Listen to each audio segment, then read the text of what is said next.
Hello दोस्तों, कैसे ये हमने जेब्रोनिक का कीबोर्ड एंड माउस परचेज़ किया था। कुछ ऐसा दिखता है इसमें नाइट लाइट में। माउस भी इसको ये बटन को प्रेस करेंगे तो ये लाइट भी इसमें भी ब्लिंक करने लगेगा।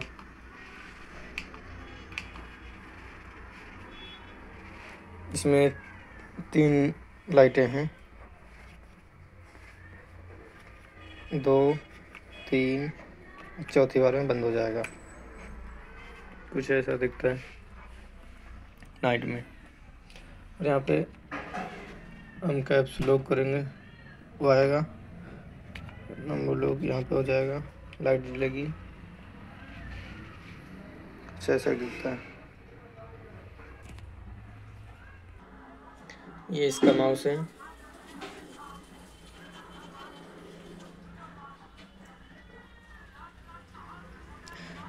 इसको मिला के हमने फ्लिपकार्ट से ख़रीदा था।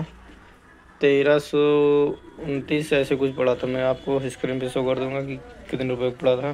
फ्लिपकार्ट से ख़रीदा था। काफ़ी टाइम हो गया मैं इसका रिव्यू कर रहा हूँ, मतलब यूज़ करने के बाद इसका वो दिखा रहा हूँ कितना बढ़िया काम करता है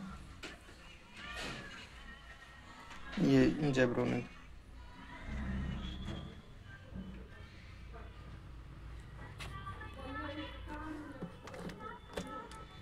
ये नीचे गए थे।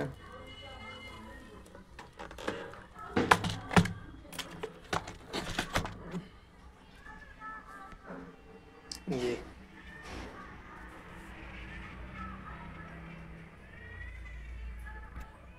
इसको लाइट को चेंज करना है, जैसे कि बंद करना है तो इसको बंद हो जाएगा। अभी अगर इसको लाइट को चेंज करना है तो ऐसे करेंगे, ऐसे करेंगे, लाइट चेंज करना है। मतलब अगर वीडियो पसंद आए तो लाइक एंड चैनल को सब्सक्राइब जरूर करें।